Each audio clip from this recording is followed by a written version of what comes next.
Bonjour Bandeko, bonjour le monde entier, bonjour abonnés Nyonso ya chaîne RDC Monde TV ndenge na ligara ko pesa bino mbote partout botala rabiso parce que chaîne Oyo, les chaînes Oyo ezo sangisa ba congolais ou bazali éparpillés à travers le monde entier. Vous a belé en tout cas ndenge na senga ratang bolanda rabiso, vous continuez toujours ko s'abonner et ça la vrai bien et puis ba commentaire na bino yango déjà les bienvenus parce que ba commentaire na bino yango ne mutesa la que toi améliorer qualité ba travail na biso et puis toi améliorer musala Oyo tozo fournir bino. Merci beaucoup na Bertrand Foukiandi ou azali derrière la caméra au four et au moulin, na montage, na réalisation et émission. Merci beaucoup pour l'assistance et na remercier Mingi Maman Pauline Lumumba en direct il y a Genève, kuna na Suisse, na pesi bino mbote mingi et puis na pesi ba congolais nyonso o baza kuna na Europe na pesi bino mbote belé. Alors yo toza na actualité moko oyo ezo simba mitema ya ba congolais, eza na activité actualité oyo ezo intéressé en tout cas ba congolais nyonso. Sokoza congolais nyonso partout aux alliés, aux patriotes en tout cas les kamama belé ndeto lobaga marambo etali sport, football, ba léopard na biso neto la fimbu eza le ko intéressé ka ba congolais nyonso. Tozo betali sur ba léopard parce que dans 2 jours, vous voyez que le Léopard va jouer un match ultime pour le compte. Il y a la qualification, il y a Coupe d'Afrique 2024, RDC à Rosala opposé na Soudan. Donc RDC, Léopard, Bagoyamba, équipe soudanaise à la République démocratique du Congo, précisément à Kinshasa, match on est au stade des Martyrs. Tozo Solangu Awana, un spécialiste, Moutou Azali du domaine, il est Azali accrédité, Bangoné Bazola l'équipe, Léopard, Bazola Mangam ou Italie, sport, Bazola Mangam, en tout cas Tozo Solanais, lui il s'appelle Jonas Mutombo, Nayambi Awana RDC Monde pour la toute première fois, mais Mangabo Italie Sport, Tobando Yamba Awa, pour na Ayaka ko éclaircir bino, pour na Mangabo Italie football congolais. Ndeko Jonas Mbote Mingi. Oui, Mbote Ndeko Romeo Lingolo et puis Mbote d'Abentirnos Nyonso de partout au bazar branché, au bazar abonné. Il y a Congo, RDC Monde et TV. Merci pour la confiance et considération au Sali et pas d'angaï. En tout cas, Nayambio en tant que spécialiste et sport parce que bato baotala yo ba obayebi que c'est quelqu'un où a présenté tes hommes oyo à la salle a vraiment marambo sport à la nela marambo sport. Alors Nayambio en tant que spécialiste impressionnant d'abord par rapport à un match au Tozo Beta, RDC, Soudan, ils ont un match ultime pour la qualification à la Coupe d'Afrique 2024. Nino Koloba, par rapport à la sélection où il Salami, joueur et Libanda où il baye, n'a joueur où il locaux, sélectionné Bango. Selon yo, impression les années par rapport à l'équipe Wana où Sébastien désastre à sélectionner. Oui, Roméo Lingolo d'entrée de jeu, impression nga eza bonne, eza malamu, komona ke Léopard na biso ya République démocratique du Congo d'abord beta na stade de Martyrs où Zaki homologué mais pour un match quand même CAF na FIFA sali exception autorisée beta match voilà pour notre la décret ba travaux commis décret ndeni stade et Komeli après avoir à la réhabilité, bon, qui est organisé par la francophonie, et puis il y a une belle image dans le monde entier, dans l'organisation de la francophonie, et puis maintenant là, si Koyo, RDC Balopa Bobeta du samedi, pardon. Alors, pour la question, Nayon de Golobi, pour la sélection, il y a Sébastien Desabre, sélection, il y a Sébastien Desabre, déjà Isakaga, ou déjà Tomesana Komona de temps à autre, ou Bandinaye, déjà Tango à côté, na tête, il y a staff technique et équipe nationale, et ça, presque même on s'attire, sauf que moi, l'absence qui est allée, et puis l'absence moi, justifié na blessure, net, il y a Aaron Chibola, à médiateur, à blessé, et puis il y a des cartons jaunes, ou il y a déclaré forfait, Mukoko Amale, Azapé, juste des cartons jaunes. Oui, Soso, mais les restes, au Satire Mobimba, et Zali, c'est Tribakambu, à Sali retourne à une équipe nationale. Chancel Mbemba déjà démédié. Aza, présent, tout ça là, Meshak Elia, Théo Bongonda, joueur déjà mesana ko zala équipe nationale, mais par rapport à locaux c'est que Sébastien Desabre a compté beaucoup plus na locaux sur la sélection oyo izaka gardien ou aza local moko iza c'est Dibadju à tout puissant Mazembe yende mutu azaka local puisque moni na Congo awa championnat de biso saison passée betamité Katanaki na après 11 journées Katanaki m'a déclaré qu'il y a une saison blanche, c'est-à-dire la compétition te baza na temps de jeter yango moni Sébastien Desabre azo compter penza beaucoup plus na bonta compter beaucoup plus na ba professionnel na ba auto mona auto la de l'évolution so taper comme na YouTube na Google mba mo moni match asuka betaki mba moni vidéo na ye moni équipe na yango eza ba joueur oyo ya compter ko affronter ba crocodile ya Nil ya Souda samedi ensemble na stade de Martyrs premier Olingolo so na ko répondre na moi c'est par rapport à la liste. Voilà, par rapport à la liste, c'est bon. Mais tout, fungara parenthèse mouké parce que tout le belao si j'ai allé actualité par rapport à Maramboizo Salama. Mais tout ce qu'il y a nous sur le plan sportif. Par rapport, il y a la sélection on a lobby. Tout le monde qui équipe Nabiso ils ont penaki mouké na phase aller pour na ko ici na place Tozaki mais tout le monde qui na souka na terre souka tout le monde qui RDC basali mo effort ya Romata mati mouké. Si qu'on a une opposition le par hasard nango. Ndé toza c'est actuellement na position toza nango. Ce qui match tozo beta samedi to poli par exemple. Nini comment par rapport à classement il faudra que ceux qui samedi to poli tous à la qualifier donc tous à la chance c'est qu'on quitte à penser à se qualifier pour la Coupe d'Afrique puisque tous à 7 points équipe Moussou Mauritanie azana 8 points Soudan au Bétani a l'échec au départ nous sur le bateau Tozaki na deux premiers matchs au Bétaki pour la Kiango d'abord ils allaient contre Gabon awa na Kinshasa na stade de Martyrs et puis toi Kokesuko pour la na niveau ya Soudan après toi Olongola entraîneur Ozaki argentin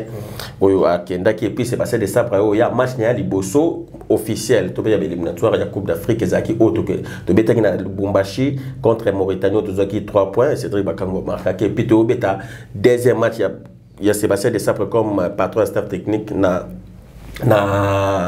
kuna na Mauritanie ezaki 4e journée to zaki match nilo Cédric Bakango zaki carton rouge voilà donc pour l'instant to bandaki mabe mais va travailler, va se ressaisir et puis va se positionner actuellement. Le pas baza à 60% pour se qualifier. Mais un simple match ou une défaite ou une victoire n'est que scellé définitivement qualification à Balopa. Mais par rapport il y a défaite et cause la défaite interdite puisque classement est changé makambo ko changer na niveau ya classement et ko permettre de sous Balopa ba se qualifier alors et cause Kito te cause la benande to ba Katombe à la ville province ya Kinshasa donc Balopa baza obligé à gagner match ya Soudan où ils a facilité ils a très difficile match ya dimanche mais tout est là par rapport à concentration par rapport à sélection ou de ça pour ça on espère que ba ko se qualifier mais pour nous répondre à eux dans mon c'est toza obligé à gagner match pour nous se qualifier. Mais est-ce que quand l'entraîneur wana par rapport à l'histoire parce que l'entraîneur il a la rappelé moi histoire palmarès qu'est-ce que l'entraîneur wana ça gagné est-ce qu'il y a ça même équipe nationalement qu'on a Coupe d'Afrique par rapport à l'entraîneur d'abord est-ce que l'entraîneur on a d'entraîneur au Congolais ça les confiance pour se qualifier pour la Coupe d'Afrique parce que c'est un match ultime au milieu des Congolais ils ont battre les minutes où ils ont donc tout ça condamné la victoire pour nous ça le résultat m'aura bien est-ce que c'est un entraîneur au Congolais qui a confiance voilà avant qu'il ait répondre à la question on a rappelé pourquoi tu es obligé à gagner puisque tu as 7 points Gabon a 7 points mais bien sûr l'équipe Gabon na goal virage puisque nous avons plus D il y a un moins D Soudan au Bétani a 6 points au moins déjà Mauritanie a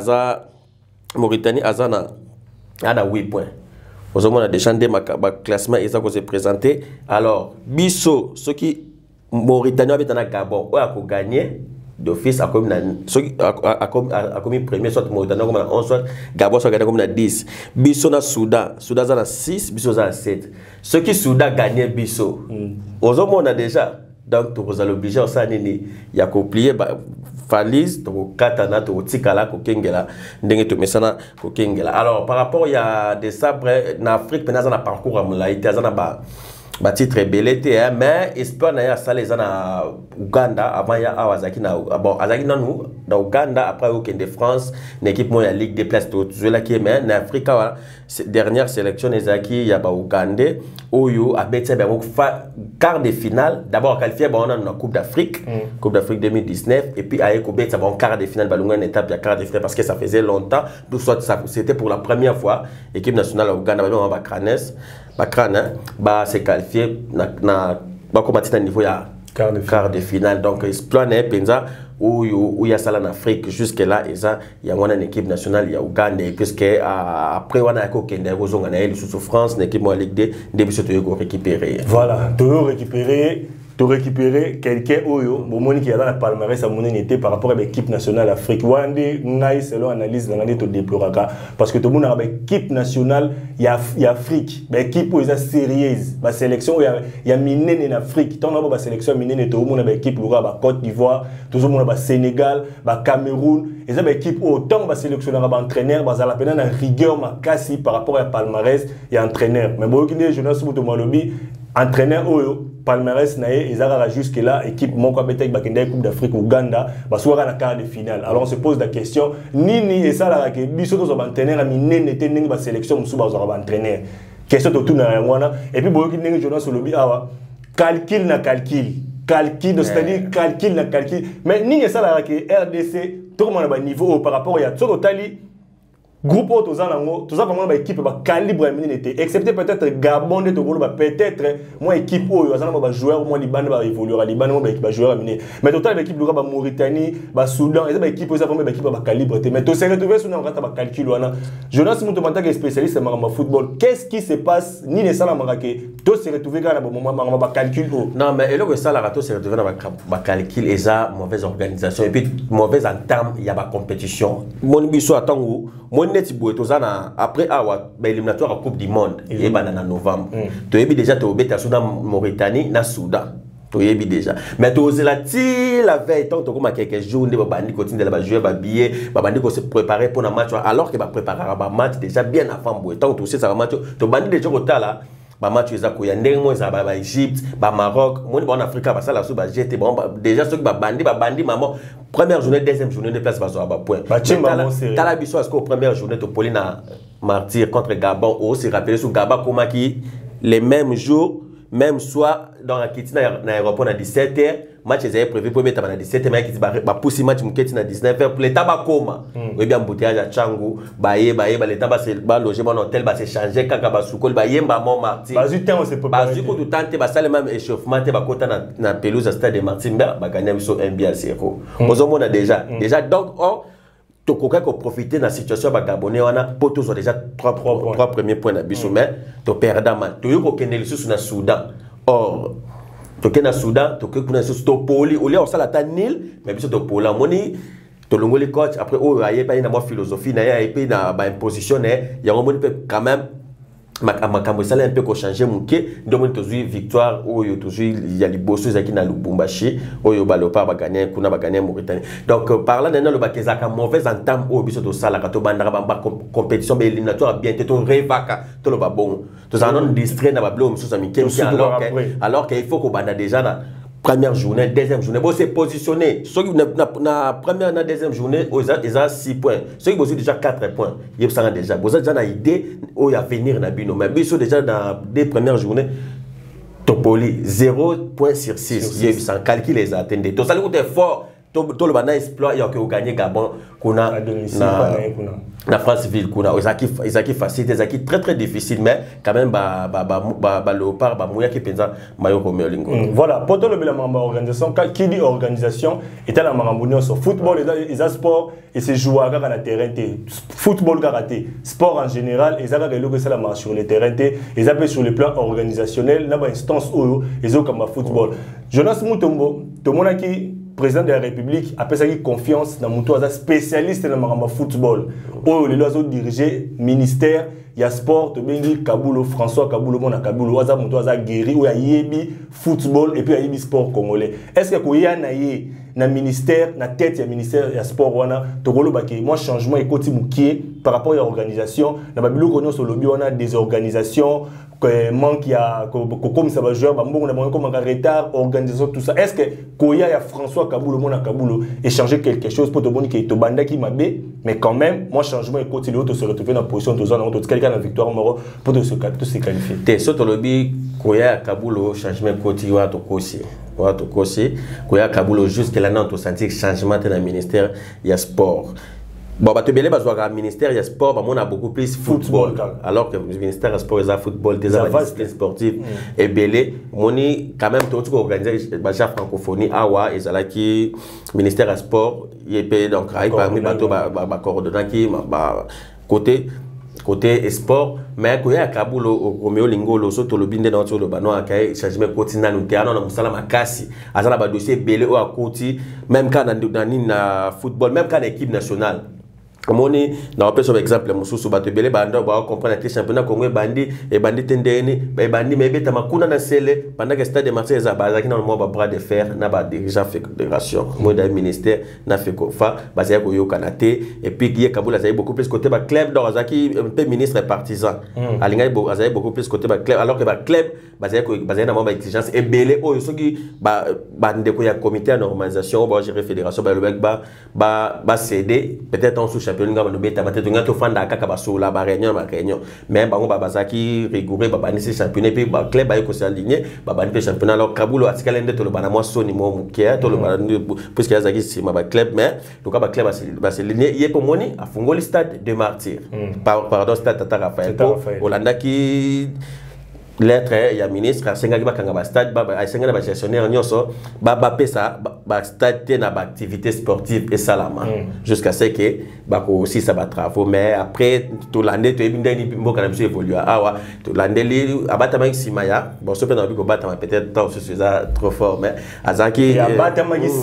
simaya il y a ministère il y a ITPR ou ya ba stade ezaki na disposition et voilà donc et puis to mona mukanda il y a ministère ITPR autorisé il Kaboul baba organiser l'activité sportive bato yebi makambo na sonne ndenge kendela nango ezaka po baza yo kana tia onyo sonne le kamelo kola na ba club ba kiti tout par là nana le baké makambo na échanger te na arriva Kaboul azaki mutu oyo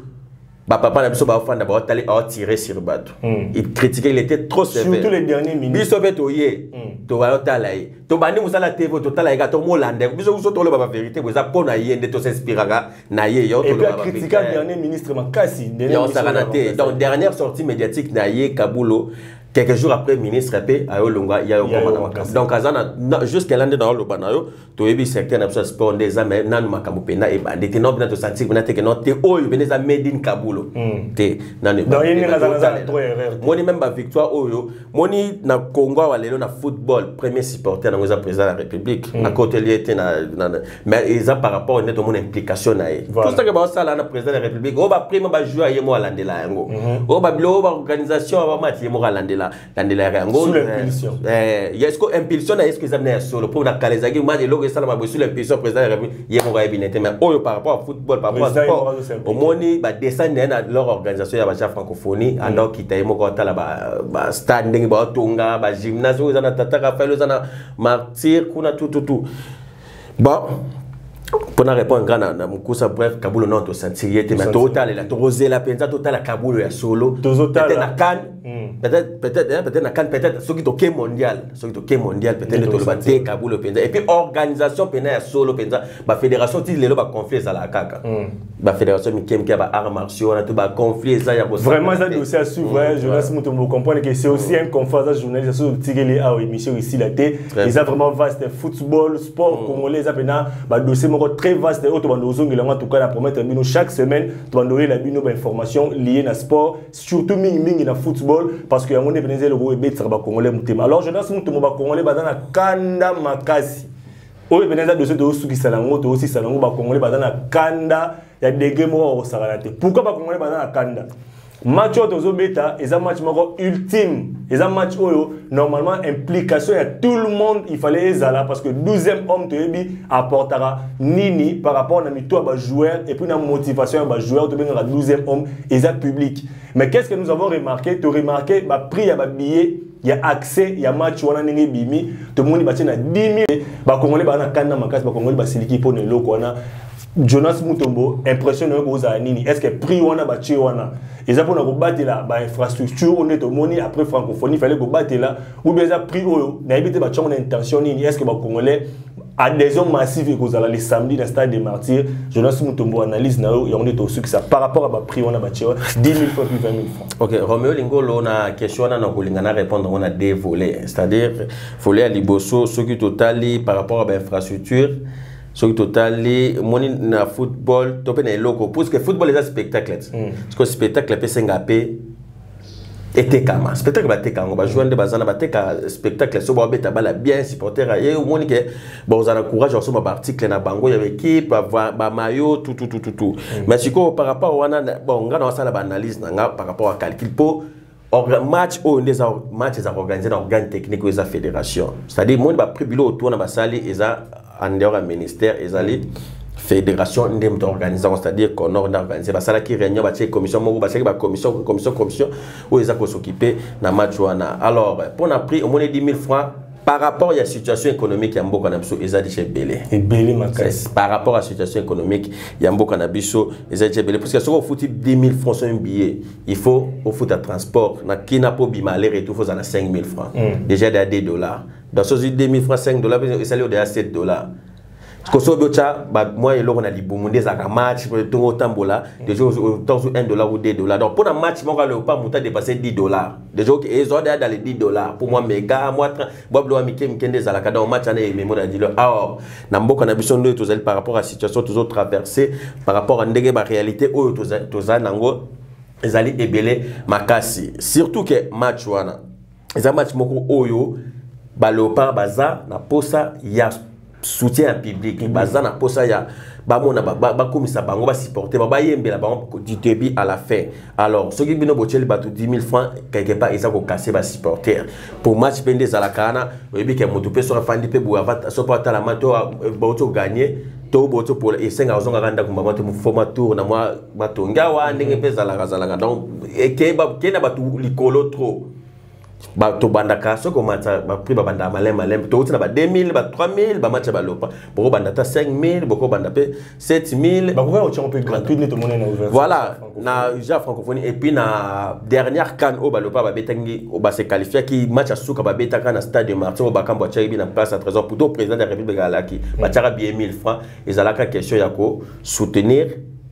ba léopard si ko soki peut zongi sous à côté organisation puisque blo on sous to tanga te pour na publicité ba société ba travailler na bango au moni lelo billet ezote kama na bracelet et comme bracelet za sous tendo sombi boye o leki o tomete comme un bracelet parce que so tali bien ba blo ko ana tout so tali peut-être et ça déjà dépense. Alors je ne sais pas place ça ici ba bracelet ce qui va tirer bango on a combien il y a un peu bon batalité par rapport à ce que imagine bon exemple ce qui va saler bilo qu'on a 5 000 francs bon yo te ka billet pe kana 5 000 francs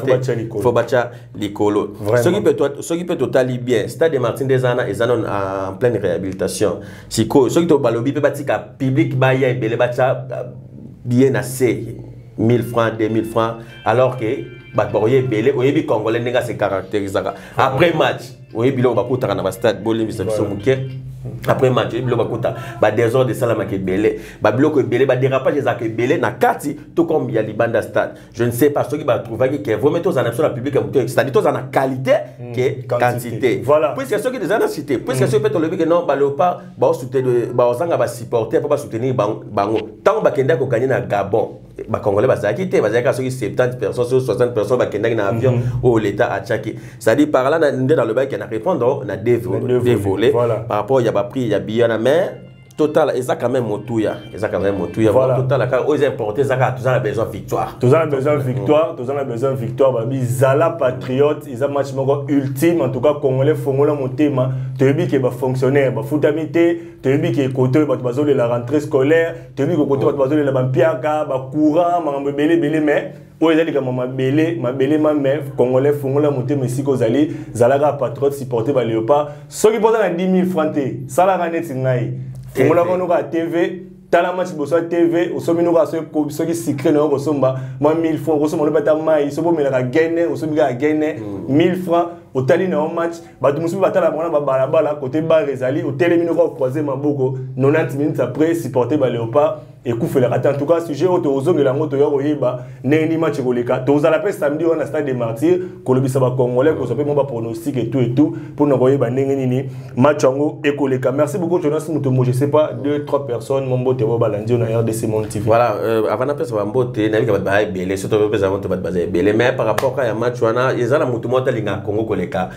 biso mo ba congolais yo linga Congo koleka ngate o linga pe no linga Congo koleka yote pour ça na bato yo neti ba soda ba bato bazoratan sous les sas na guerre à katana le colo pour na Congo ce que yo soko ye osombi bien de la tenga na lingi Congo ko lekani to bino so bo matisi pri ya bien le bité to batela ba infrastructure sportive pour to lingi Congo to sa vision chef de l'état té biso to linga Congo ndenge moko pour mboko biso to bato tindaki to bwima wa to botama eza destin za minute sala ki donc c'est-à-dire zamboka na biso nyonso. Voilà, donc, Batbazake Bele, on annonce que côté sport na Bandosala, ceux qui essaient de solo la sport na Bandosala, merci na batu tout bo landi biso Yamabe